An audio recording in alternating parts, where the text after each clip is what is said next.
Oh, that smells awesome. I'm Matthew Horkey. For the last 7 years, I've traveled around the world tasting thousands of wines annually in search of the most unique, exciting, and expensive bottles on the planet.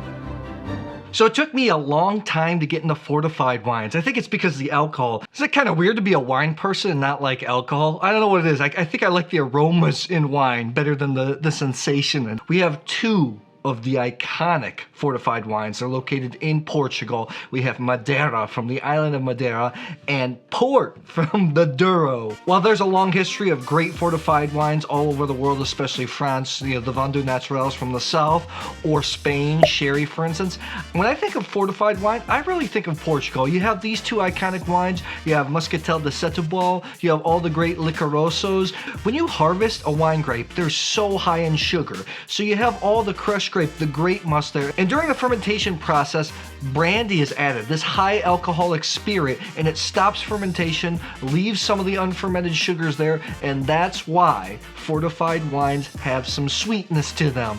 Cheaper fortified wines are used for cooking, but the high quality stuff, man, they go great with cheeses. I've even had some wonderful pairings with meats, and then just after dinner drinks, things to sip on. Tawny ports differ from ruby ports because tawnies are aged longer in the barrel. That's why they start to lose color. They have more of those oxidative characteristics. For me, where the real tawny is when you get in the years where you have 10, 20, 30, sometimes 40-year tawnies on the label, or even colheitas, which comes from a single vintage. And when you see those numbers on the label, 10, 20, 30, 40 years, that's not how old the actual wine is. These wines are blends from different lots, different samples, and it's an average of all the ages of those barrels. My hot tip, if you're going for tawny, don't go for things that just say tawny or reserve tawny. You want to go for 20 years is really the sweet spot when it comes to price and complexity ratio. Madeira has a similar system, although Madeira can be really confusing. I have to admit, I'm not as strong professionally in Madeira as I am in Port. I go to the Douro often, at least once a year. I haven't been to Madeira yet. All I know is that I love it because of the acidity. A lot of port wines, even the tawnies, are made with red wine grapes. When you look to Madeira, most of the grapes on the island are red grapes,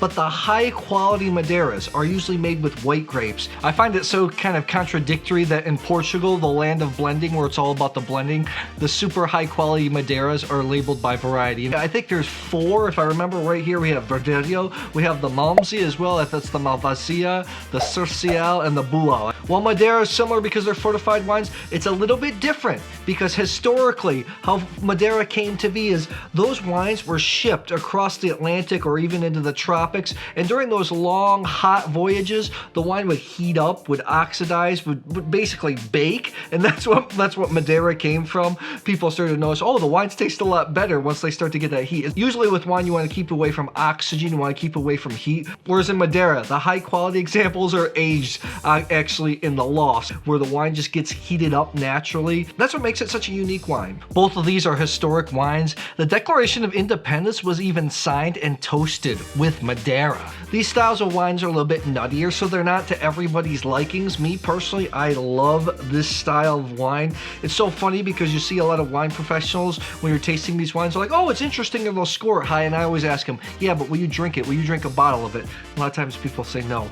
Whereas me, I love this stuff. I could drink the whole bottle. I got to be disciplined. We have first the Cossart Gordon. This is the Verdelho 10-year Madeira, about $40 for a half liter, for 500 milliliters. And we have the Quinta do Noval. This is the 10-year tawny. This is $30. Now, it may seem like a lot, but you have to think about it. Madeiras, when you open them, they can last for months and sometimes even years. Tawnies as well, you open them, you keep them in the fridge, they can last at least a month. Two historic producers here. The Cossart Gordon, I think, is the oldest Madeira shipper in the world. Quinta do Noval, very well renowned for their vintage ports. I'm excited to try their 10-year tawny. In this tasting, maybe it'll be easy for me to spot them blind because the Quinta do Noval has more sugar, whereas the Madeira has, I think, about 68 grams per liter. I think the Quinta do Noval has about 120. You ready? I'm ready. Let's get it. When you go to Portugal and you go to Porto and you go to these port lodges, they do give you this kind of tasting glass. Actually, Cossart Gordon, when they sent me a little tasting pack, they sent me this tasting glass. Personally, I don't like these. I feel like I can get nothing out of them, so we're not going to use it. We are using the Gabriel Glas Standart edition. These are my favorite glasses. Awesome. Have a link in the description below. Helps the channel if you purchase them.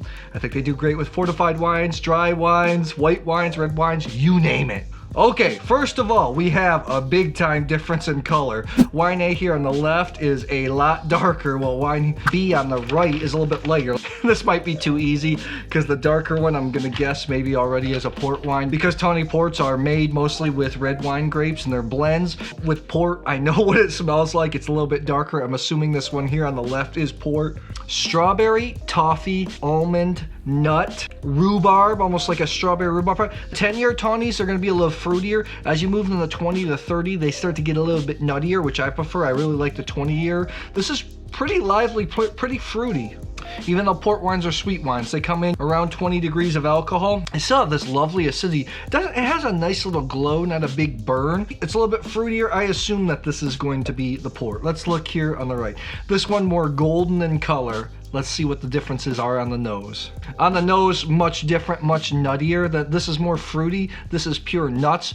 This still has red fruit flavors. The one on the right here, wine B, has more dried apricot than nuts, hazelnuts, almond, Brazilian nuts, macadamia nuts, honey.